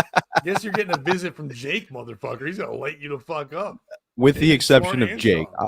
Right, Jake and I often, go. why do you think Jake and I get along so well? He yearned for some intelligent conversation that he wasn't getting in the You're both shorter household. than me, that's why. I'm really sorry. I feel like I struck a nerve there, and I didn't mean to. I was just trying to make a shitty joke. No, it was just very funny. I'm not fucking. We're fine. But yeah, dude, All I right, was just you got a story. We've just done having a real an hour meltdown. and 10 minutes, and we've done one story, by the way, Bobby. I do have a story. Would you like to do sports? Any interest in talking about some sports? I thought you were going to offer something else. Like, would you like to do sports? Because all I got is sport. Yeah, let's do sports, Bobby. I do have another one, but I feel like we should probably end with that story. Okay. That one's more local news. So, are you familiar with the Masters tournament in Augusta? Of course, I'm familiar with the golf tournament that Denver let black people in until Tiger Woods got good. Well, exactly. And I'm sure you heard the news that Tiger's announced that he's going to play in it this year. But in doing so, it actually covered up another story that's going on. Do you know who Fanny Sunnison was? No, I do not know the work of Fanny Sunnison. So Fanny Sunnison was a female caddy who won a bunch of championships for her guy, like 4 major championships. And they put a poster, or not a poster, a statue. Sorry, that's what they call the 3D version. There's a statue at the Masters of her and the guy who won the Masters, and it's her caddying for him. And she's got the bags kind of behind him, and it's him hitting a great shot and smiling. I believe his name's Nick something. And this has led to a lot of protest because people don't like the fact that Fanny looks subservient to Nick in the statue. They're protesting, trying to get this statue removed, and it's leading to a real debate in the golf community with people like Tiger Woods, who were pioneers, coming out and being like, no, she was representative of our sport. She was groundbreaking. She did something that males, when a lot of the female golfers are like, yeah, but now we're golfers, so why not just put a statue of a real golfer up? And it's kind of leading to a debate around this classic institution. Who is the piece of shit in this story, Pat? Is it people who want to take down the female icon because it might be sexist? Is it golf? There are, I don't know any off the top of my head, but there are female golfers. Now, why not put one of them there? Is it Fanny for being a groundbreaking woman, but having the name Fanny and going by Fanny? We're going to kick it to you first, Pat. I'm sorry, but the way you're like, is it not putting up a female golfer? I'm sure there are some now. Yeah, I don't know any, but I'm sure there are some decent ones. Well, when Tiger Woods got big a couple years later, Michelle Wee got really big. Because I mean, I think what happened was when there was also, which is funny because their Wees don't get really big. No, she was also not very big. She was very cute, petite. And there was also that I hate when I confuse the tennis and the golf. I believe Annika Sorenstam. I think she was the golfer as well. I think you're right. But the one I remember first, in 1986, when the Mets were the darling team, make it to the World Series and upset the Red Sox and everything, and they had a third baseman named Ray Knight, and Ray Knight was quite the player. His wife was like the top female golfer, and she was just this dumpy lunch lady lesbian. But they would talk every time they talked to Ray Knight. His stupid wife would come out with her stupid haircut and go like, "Yeah, I'm good at golf." They're like, "All right, lady, I'm sure you're not playing real golf like men." Like that's only like 40 years ago, but they were like, "All right, relax." Come on, I what think her name tees are was you Gail hitting from? something too. Yeah, yeah. Oh, yeah, you have your own tea. You have your own lady tees. Like so, but no.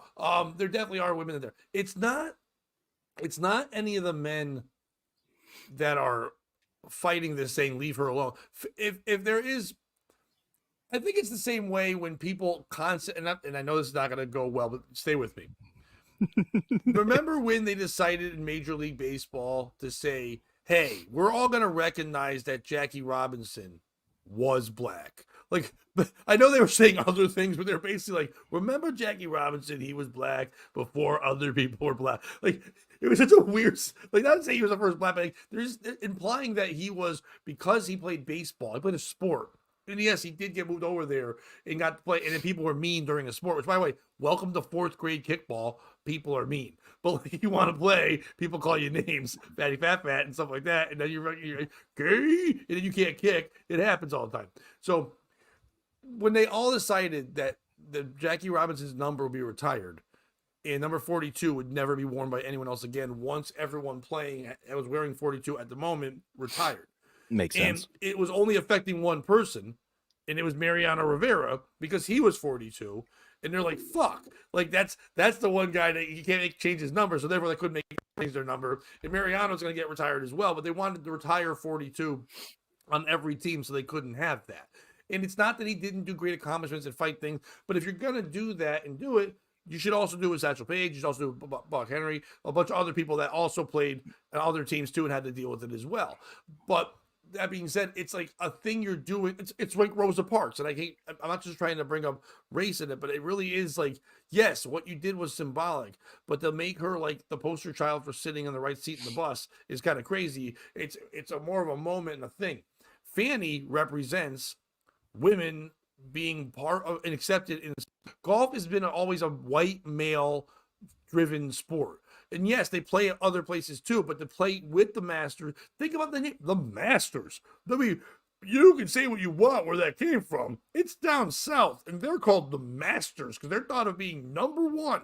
Okay, who else was called Masters down south? Yeah, the guy in charge with the whip. So it's wild that they would be that. So if you're going to have a woman be involved, you don't take away her statue like they did during COVID when they knocked down Civil War fucking statues and things like that. You leave her alone.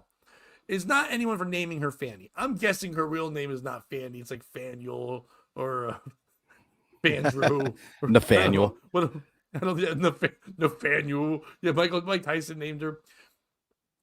It's other women for not being so dominant. Like, we need a Caitlin Clark for golf. We need, or if you're not going to be the best at it like that, you need at least somebody who's going to be so hot. Like, what was her name? The Anna Kournikova. Remember Anna Kournikova when she was like the hot tennis lady? How could I forget? And then she started dating. Yeah, she started dating Enrique Iglesias. And his song "Hero" was actually about her until 9/11 happened. He's like, no, it's about the firefighters. It's like, no, it's not. Look at the video. You're trying to fuck this lady. It had nothing to do with firefighters. But like, when she came on the scene, everyone's like, whoa. I wish she would come on the scene. Women's sports is good for hot women. Nice call. Women's sports are good for hot women now too. Because before that, it was Martina Navratilova and Chris Evert and Monica Seles. People were even pretending Steffi Graf was hot. None of these women were attractive. But then all of a sudden, you're like, oh, there's an attractive one. You need a super hot one. Now, there's a couple. There's a girl, I forget her, Hannah something. She's on Instagram now. Her Instagram, even though she's a top golfer, her Instagram every day is her saying how men should date her, and here's why. And it will always be like, I'm this size, and she's a small petite girl. I've got my own money, I got my own house, and she always puts in unlike golf, I've got 3 holes you can play. Like, she'll put that in her fucking thing. Like, they need to build a statue of this woman so more men support that sport. You need hoes. Hoes are the ones that make you pay attention more. And That's Fanny what Jesus might knew. have been a hoe. Right. And Fanny, we don't know the backstory, but Fanny, that name, golf is a very European sport. And Fanny in Europe is what? pussy. It's not ass like here. It's pussy there. So therefore, Fanny might have been pussy. Pussy. What's her name? Shamanau Ding Dong. What was her last name? Whatever. Sunnison. Yeah, Sunnison. She is from Sweden. That was her name. Pussy Sauce was her name. And she should be awarded for being the best hoe in golf. And if you have more hoes in golf, then you're allowed to then not be hoes afterward. You need that one hoe to step up to get the attention, get her own hoe statue to do that. So the piece of shit people are not talking more about. We need a Fanny Sus movie where Will Smith is her caddy and homeless, and then she's a hoe. I kind of like that. Make it full circle. Yeah, but what was that? It was called I was gonna say Bill O'Baggins. Pursuit of Happiness. No, not Pursuit of Happiness. There was one about him golfing, where he was like a black guy golfer, like caddy guy, Baggins or something. I forget. He made a black. Wild Wild West. It was not Wild West. It wasn't Men in Black 3 either. Bobby, who do you think the piece of shit is? So here's my thing. Fanny, I get the idea of like the woman in golf, but she did win with Nick Faldo a bunch. So like she actually was successful. She wasn't that fat. I mean, she wasn't John Daly sized. And this is really just exemplifying that women could get a pass. Like I might find her fuckable, whereas Terry did not. However, me. Does BTW in that case mean by the way or big trans woman? Not trans. Not that Fanny. Although that would be funny if you got the Fanny now. We're gonna call you Fanny. That would be very funny to me. For me, the piece of shit in the story is anyone who wants this statue taken down. Stop removing statues. They don't mean anything. They're just there for people who miss that person or things like that, want to go pay tribute. Put up another statue. Don't take this one down, right? Kind of like you were saying about the Civil War statues. Yes, they were on the wrong side of history, but just take union leaders or civil rights activists and put a slightly bigger statue next to them. You know what I mean? That's how we've been doing these things for years. So for me, stop removing statues. There are better uses of your time. Protest the fact that all of this beautiful land is being used for a golf course. Like, that's a much better protest. Just throwing that out there. Like the great Mark Twain said, golf is a great walk spoiled. That was his saying. Yeah. So therefore, you're taking a nice walk, but you're ruining it by getting pissed off and playing a stupid sport. I've been playing PGA Tiger Woods, the video game.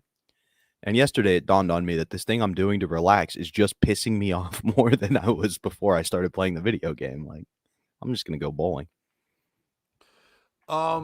For Columbine. Is there in that video game, is there like life mode where you get to like cheat on your wife at a diner and shit? Like, I would like that whole thing where you have to like go through you get a Buick car dealership deal, then you have to, your dad abuses you, but then you abuse your son. You're driving out. You have to drive and not hit her while she's smashing your window with a driver on Christmas or on Thanksgiving morning. Jesus Christ. Okay. Where I want to go with this. Oh, I think you'll like this one. This one is fun. Do you remember Kathy Griffin? Yeah. Yeah. She cut off Trump's head, right? Right. She cut off Trump's head, killed him, and then he came back and became president. It was crazy. He was on Jesus. Kathy Griffin, for you don't know, was her whole shtick back in the day was that she was the D-list celebrity or L-list. She was a comedian trying to get famous, so she embraced the whole thing of not being an A-list celebrity and turned that into a whole fucking thing. Got too big for her britches, if you will, and fucking went after Trump and things like that. So she could speak out, but went too nuts by holding a picture of like a severed head. I think it was a big deal and got fucking canceled right away. So Kathy Griffin's always been trying to find ways to get back in. You know what I mean? So whenever things happen to Kathy Griffin, she gets it out there in TMZ in the news, even when it's a nothing thing. And this to me seems like a nothing thing, but it caught my eye when I saw the top of the article. Kathy Griffin can't find her husband to serve him divorce papers. So she hired a private investigator. Yeah, she hired a private investigator because she wants to serve her husband divorce papers. In December 2023, Griffin filed for divorce. By the way, she's 63, from a guy named Randy Bick, who's 46, so a younger man, citing irreconcilable differences. At her request, Bick had left the couple's shared home, and since then, Griffin has been attempting to deliver divorce papers to him unsuccessfully, according to documents obtained by Us Weekly. So now, a woman who said, get out, never come back, is mad because she can't find where that guy is, but if she left him right there and then served the papers at the house, wouldn't have. I'm guessing it's her home. Obviously, she's the one with money. I don't know who Randy Bick is, but I don't think Randy Bick is like somebody who's also successful, because a successful man would have married her while she was still doing the reality shows and not cutting off a head. But according to the status conference brief filed on Tuesday, Griffen hired a private investigator to locate Bick, but this has been unsuccessful. Griffen will make further attempts to locate Bick. It will now take steps to enter his default, the document continued. Why is there documents? Why? I understand you have to file anything, but why do we know about it? Does anyone give a fuck if Kathy Griffin is now on the market? If this is supposed to be real, kind of like the Oprah thing. I think sometimes women will have this thing where they put out a thing where they're like, hey, everyone, women, I need you to have my back. So you can relate to this, right? I tried to get rid of this guy, and now I can't serve the paper. I just want to move out of my life. It's like, just move out of your life. You don't want problems. You hated the people all over you when you cut off a head, but now you want attention again for your divorce, not even for like a strong thing.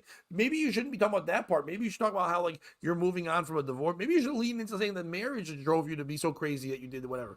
But to say your divorce paper being delivered, you can't find the guy. So what do you think? We're all supposed to like milk carton it up and go look for fucking Randy Bick? Are we both? We gotta find this fucking Bick. This Bick, we gotta fucking find. Put him on a billboard. Fucking search the world for Bick. I would search the Turkish men's bathhouses. I Googled him. I don't think she was married to a heterosexual.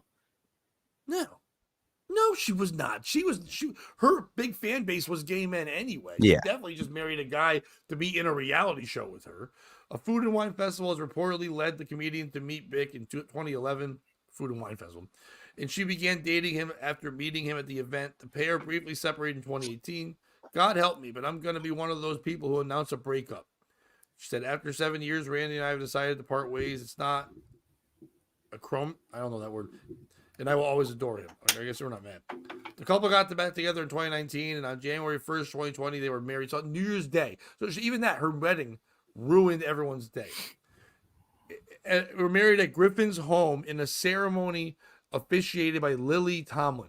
You're not fighting harder to try to get attention by at the time taking a woman that was everyone thought was like the funniest woman possibly. I mean, it was not Joan Rivers, but a lot of people believed that when alive, Lily Tomlin was one of the funniest women in the world. Kathy Griffin thinks of herself as one of the funniest women in the world. So I'm gonna have a comedian lady also officiate my fucking wedding, which doesn't make any fucking sense anyway.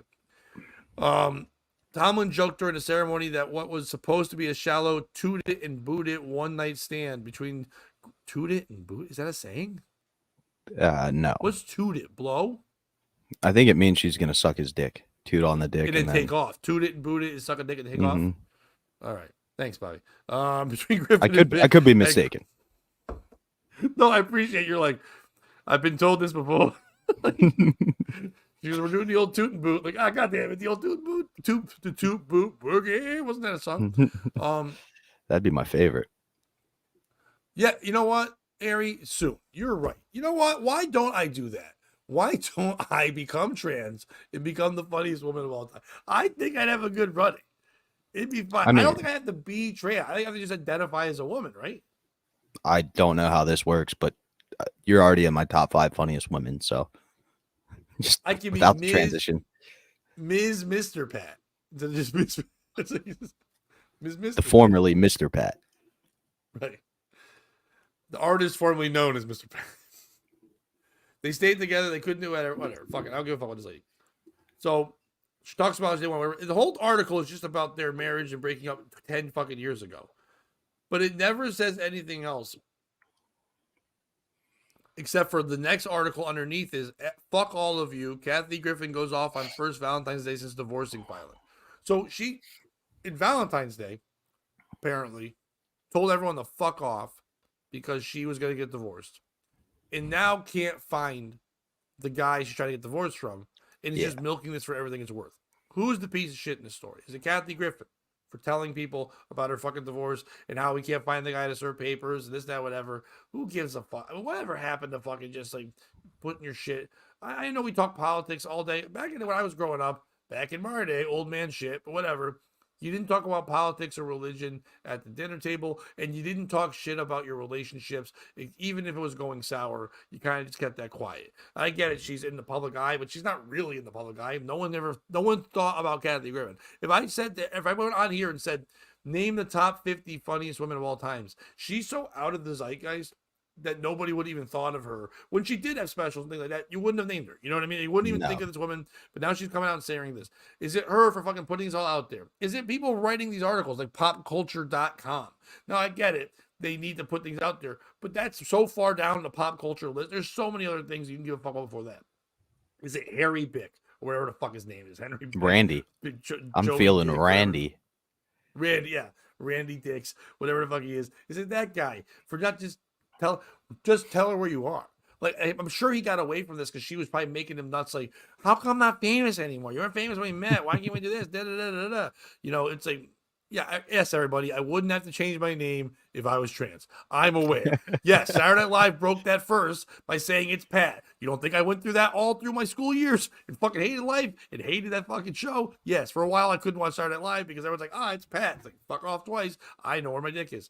Anyway, is it this guy Randy? For just saying, I'm right here. You know what? I'm here for a week. Serve the fucking papers. Thank God, let me get divorced. Let's move on.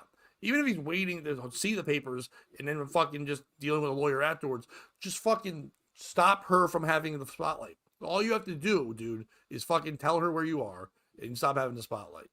Is it King Charles, the show on CNN, for not breaking this news? After Oprah being on and saying men are fat sometimes, should have said also men hate Kathy Griffin sometimes. Those are two things I don't give a fuck about. Who's the piece of shit in the story? For me, it's not Kathy Griffin. As much as she is a piece of shit by nature, like, you don't get mad at a snake for biting you. It's a snake. You don't get mad at the woman who's so hungry for attention, she'll do anything for doing something for attention. The piece of shit in this story is Randy Bick. Randy is a well-known marketer. He is a world-renowned marketer, according to Wikipedia. Go work for the Trump campaign. Resurface at Mar-a-Lago with DT, Kathy Griffin's #1 enemy, and be like, I'm now on his campaign, bitch. That's where you should show up. Be like, yeah, send the papers here. That's how I would handle it. Randy's not playing the game the way you're supposed to. He's just some closeted homosexual that pretended he was straight so she could have a reality show, and now you got to punch back harder. So for me, it's Randy Thick Bick, according to Dominic. Bobby, you kind of just changed my mind on who it is. At one point, I was going to say it's Kathy Griffin, but you brought something up that I like.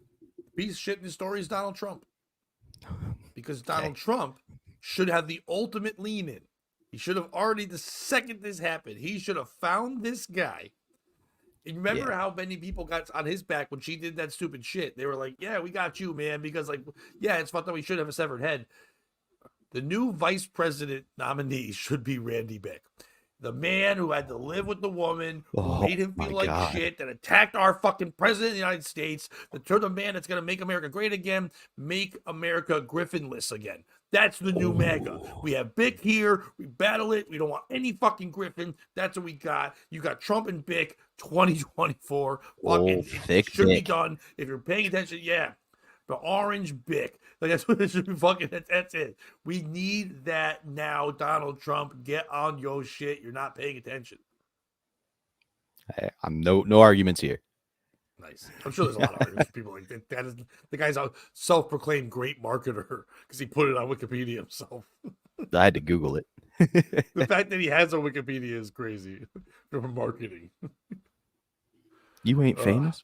You want to do another one? Yeah, this one's a little more local news, but it does involve some behind the scenes and breaking of the fourth wall, which the audience always enjoys. After the show Wednesday, if you'll recall, Pat, you mentioned the possibility that you were going to be performing at a brewery in Connecticut and that you would reach out to the booker and see if it was possible for me to get on the show. And I was pretty excited because I like performing with you. I love going to Connecticut. And then as I was scrolling through Instagram pooping, I saw a big announcement that the City Steam Brewery is closing this weekend, so we will not be doing that show together. Who's the piece of shit in this story? Is it you for inviting me to a cancel gig? is it City Steam Brewery for closing after 60 years and writing some really sappy post about how they love being a part of the community and all of our bartenders had to take a test before they could even blend a blend and spit. Yeah. Shut the fuck up. Or is it Ryan, brah, for booking you at a place that's going to be closed? We'll kick it to you first, Pat. Well, first of all, I will read the. I did not know this. I got a text from my buddy Dion last night. Him and I went to the show at comics, and then when he was heading home, he messaged me and goes, "Oh, look at this!" And it says, "It is with humble gratitude and a heavy heart that we announce the closing of City Steam Brewery on March 31st. After 44 years of business, 26 as City Steam and 18 as Brown, Thompson and Company, with Victorian antiques and period and ceilings throughout." We were packed. It's going. In 1997, we had the vision to open a brewery, so we converted BT to City Steam, the second brewery pub in CT. Now we're 100. There are 130. City Steam was named after our source of power, which is the steam that runs the streets of Hartford, which I was not aware. That's why they're called that. Our staff, we give thanks to the thousands and thousands of wonderful, loyal staff members and everyone that worked there. So they're saying they closed. Now, I have not been contacted. I still have a flyer from me saying I'm headlining. So I believe in the comedy booker. Maybe he's still using the basement area for comedy. But yes, it does. If you were thinking about coming the last weekend of June, then maybe you don't want to come see us in Hartford that weekend. Maybe we'll find somewhere else to be. But I'm not sure what's going on yet. The piece of shit in this story is Dion. It's not you for bringing this up here. I would have loved it if it's not his fault. But it would have been amazing if you came out here with that story and I had no idea that my show was canceled. Because for people that don't know, last year, my album recording was supposed to be at City Steam Brewery. And we were all ready to go. It was all set up. And 3 weeks before, they had their pipes burst inside the walls after a big snowstorm and a freeze over the whole thing. And they couldn't put anyone in the restaurant for a couple weeks. So they had to move my recording to a Holiday Inn down the street where Bobby did an amazing job of changing his function room into a comedy club. And we made a great job doing that. But so I was like, when I reached out to this booker again, I was like, hey, I didn't really get to do City Steam last year. Any chance I can get another weekend? He's like, of course. And he gave me the weekend date. And of course, I get the weekend date now when they're fucking closing. So it's me it's Dion for messaging me this, so I was spoiled, but also me for having this terrible luck with this fucking place, City Steam. But if this is not a real thing, and all of a sudden they turn around and open up, you're the best, City Steam. We'll see you in June. Yeah, absolutely. My favorite part of that whole article was we opened in 1997. Our thousands of employees we've had in the past 23 years, where it's like, oh shit, Alan Berry sold out. Terry, message Pat, and I'll get you tickets if you really want to come.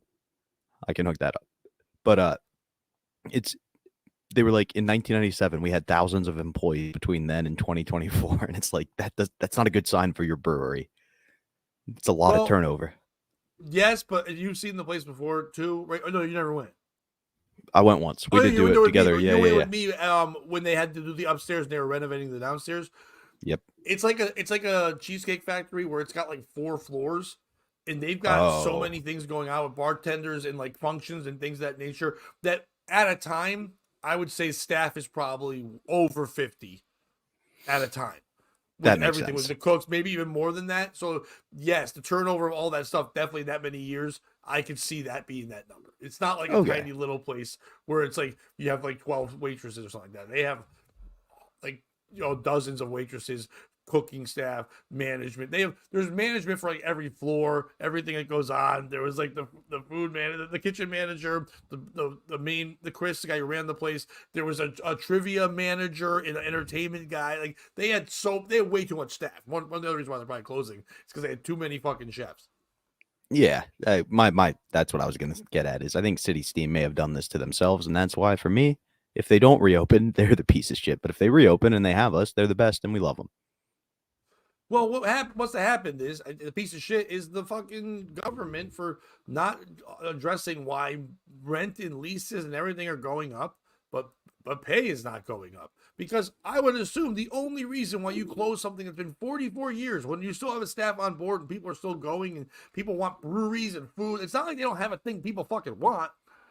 It's because I'm guessing the lease or the upkeep or whatever it is so high that you're making a place leave. It's the worst thing ever when a place that's been in a town for 40 something years is not protected anymore. You know what I mean? Like that should.